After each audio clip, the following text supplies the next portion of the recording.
Public को भी उसी तरह से उसमें डाल देना है। फिर उसको सुखा के हाँ, सुखा के लगा देना आपको। सुखाना भी नहीं है, मतलब डाल दिया निकाल दिए और धूप में नहीं, छाँव में सुखाना है। नहीं सड़ेगा। डाल के गली करना है, डाल के भिजा कर आधा एक घंटा के लिए नहीं, जैसे उसको डाल दिया, उसको निकाल के डायरेक्ट कब लगा दीजिए, कुछ नहीं मोइस्चर से तो वो बचबे नहीं करेगा।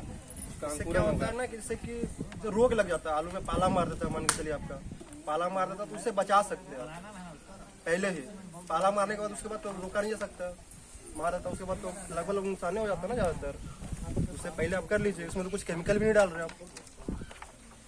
इस तरह से गेहूं भी हो गया आपका, धान भी हो गया, बाकी बीज भी, सब्जी का अलग बीज है, उसमें भी कर सकते हैं।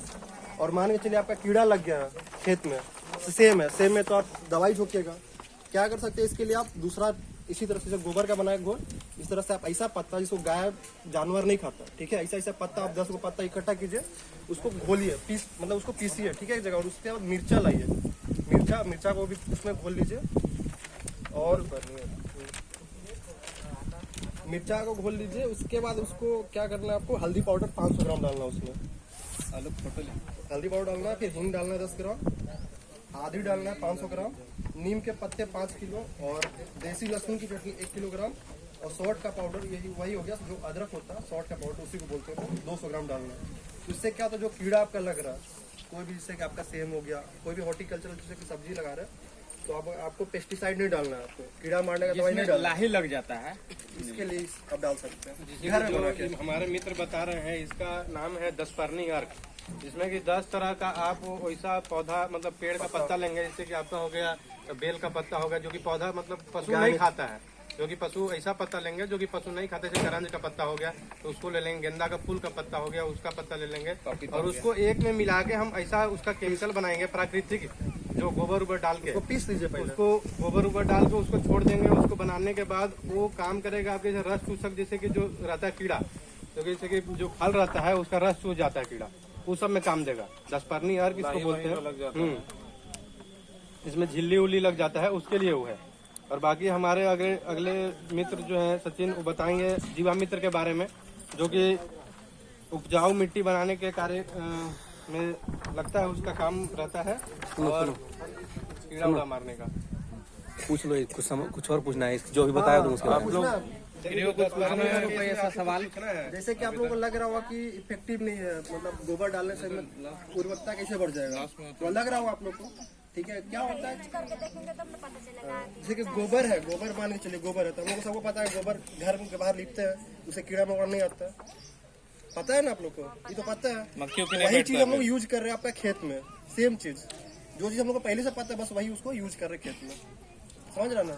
पहले से खाद उद नहीं था, कैसे गोबर डाल देगा खेत में, तो खेत होगी लगती उपजा होगी लग, तो वो हिसाब से कर लगा। आगे बढ़ते हैं और देखें यहाँ, जैसे अभी तक जितना बात हुआ कि हर चीज में हम लोग को केमिकल फ्री करना है खेती को, तो सबसे ज्यादा केमिकल जो हम लोग का उपयोग होता है, जैसे अभी तक होता है वो कि खाद में बाजार जाते हैं, यूरिया लाते होंगे, DAP, लाल खाद, वही सब डालते हैं खेत में अभी तक। तो अब सबसे बड़ा बात है कि हम लोग कैसे हटाएं, क्योंकि उसके बदले हम लोग को कुछ लाना पड़ेगा कि जिसके साथ हम लोग का खेती वैसे ही है जैसा चलते आ रहा है, और उससे भी बेहतर हो। तो उसके लिए जो लाया गया है उसका नाम है जीवामृत, जीव और अमृत। तो पहले जानते हैं कि हम लोग इसको बनाते कैसे हैं। तो 1 एकड़ के लिए आपको करना है 1 ग्राम लीजिए, उसमें 2 लीटर पानी लीजिए, 1 एकड़ 27 कट्ठा, 200 लीटर पानी, और उसमें डालिए 20 लीटर गौमूत्र, और उसी के हिसाब से जाएगा आपका 10 केजी जाएगा गोबर, और दोनों देसी गाय का गौमूत्र जितना पुराना हो उतना बढ़िया, और जो गोबर है जितना ताजा हो उतना बढ़िया। और लाइए 1 किलो गुड़, 1 किलो बेसन, और 1 मुट्ठी खेत का मेड़ का मिट्टी या कहीं पेड़ के नीचे का मिट्टी लाके घोल दीजिए, और 72 घंटा तक उसको ऐसे ही रहने दीजिए। सुबह शाम उसमें एक बार 1 चक्कर मार दीजिए, और फिर उसको छान दीजिए।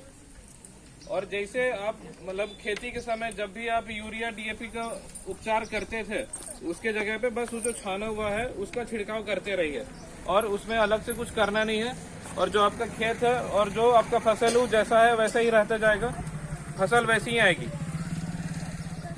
और देखिए इसका मकसद ये है कि आप समझिए कि जैसे 50-60 साल पहले भी केमिकल था नहीं, यूरिया डीएपी नहीं था, तो लोग तो खेती करते ही आ रहा है 1000 साल से, वैसे ही होता था ना।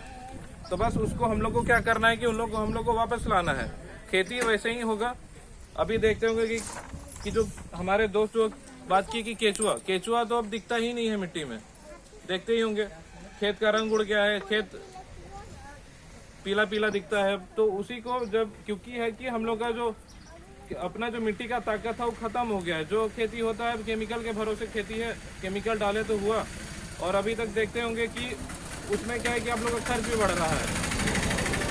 पहले 2 किलो यूरिया में हो जाता था, अब 2.5 किलो 3 किलो लेने लगा है।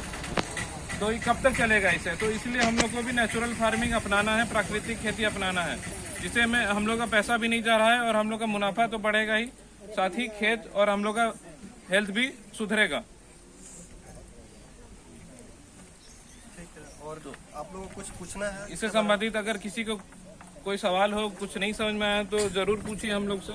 देखिए अब ऐसा तो लग रहा है जैसे कि हम लोग मार्केट से रसायन ला के डाल रहे थे, उसमें ज़्यादा से ज़्यादा उत्पादन हो रहा था। लेकिन जब प्राकृतिक खेती हम लोग करेंगे 1 से 2 साल तक प्रोडक्शन यानी कि जो उत्पादन मेरा थोड़ा कम रहेगा, लेकिन ये गारंटी है कि तीसरा साल से वो उत्पादन ज़्यादा से ज़्यादा स्टार्ट हो जाएगा। लेकिन हम लोग प्राकृतिक खेती का यानी कि जितना भी हम लोग बताए जीवामृत, बीजामृत, धनामृत, अगर वो सबको हम लोग हमेशा उस खेत में प्रॉपर प्रयोग कर रहे हैं तब तो तीसरा साल से ये आप लोग के जरूर ही फायदेमंद रहेगा और ज्यादा से ज्यादा उत्पादन भी होगा और कोई लागत भी नहीं लगेगा। अभी के टाइम में क्या है कि ज्यादा से ज्यादा दवा में लग जाता है आधा पैसा लेबर चार्ज हो जाता है, मजदूरी में लग जाता है, बचत कम होता है। तो प्राकृतिक खेती से है कि आपको पूरा पैसा बचेगा, सारा सामान घर का ही लग रहा है, तो जो है सीधा अपना पॉकेट में आ रहा है, कहीं पैसा जा नहीं रहा है। देखिए प्राकृतिक खेती जो है वो स्वास्थ्य को लेकर बहुत ज़्यादा बढ़ावा दिया जा रहा है, क्योंकि इसमें कोई केमिकल का यूज नहीं किया जा रहा है। आपके स्वास्थ्य के लिए बहुत ही लाभदायक होगा। प्राकृतिक खेती में है कि आपका न कोई केमिकल लग रहा है, इसमें आपका बस आपका गोबर लग रहा है, जो गाय का है, देसी गाय का गोबर लग रहा है, गौमूत्र लग रहा है, और आपका घर का जो सामान है वही लग रहा है।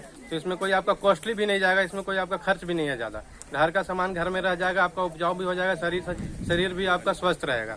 तो उसी को लेकर भारत सरकार इसको बढ़ावा दे रही है, प्राकृतिक खेती को। प्रधानमंत्री जी भी इसका बढ़ावा दे रहे हैं। आप लोग का ऐसा कोई सवाल है कुछ भी और कुछ जानना चाहते हैं? कुछ जानना चाहते हैं आप लोग? सबसे बड़ा चीज है कि अगर आप प्राकृतिक खेती का जो उपज आप बेचते हैं बाजार में, इसका हमको लगता है कि दुगना भाव भी मिलेगा आप लोग को, कि इसमें कोई केमिकल नहीं है। आपको ऑर्गेनिक से भी ज़्यादा नेचुरल फार्मिंग का जो प्रोडक्ट होता है उसका ज़्यादा ही रेट होता है मार्केट में। तो आपका इसका भाव भी ज़्यादा मिलेगा और आपका कॉस्टली भी बहुत कम है और स्वास्थ्य भी अच्छा रहेगा। बाजार में जाते हैं तो देसी बोल के ज्यादा दाम में बिकता है वो सामान, हर सामान। जैसे कि आप जाते हैं देसी खीरा लेके, वो बाहरी खीरा आता है, देखिए कि देसी खीरा आपका बाजार में बिक रहा है 40 रुपए के जी, लेकिन आपका वही जो बाहर वाला आता है वो आपको 20 रुपए के जी मिल जाएगा, 15 रुपए के जी मिल जाएगा। लेकिन आप जो आप प्राकृतिक खेती ऑर्गेनिक फार्मिंग जो करके आप जाइएगा प्राकृतिक खेती, उसमें आपका स्वास्थ्य के लिए हमारा बहुत ही फायदा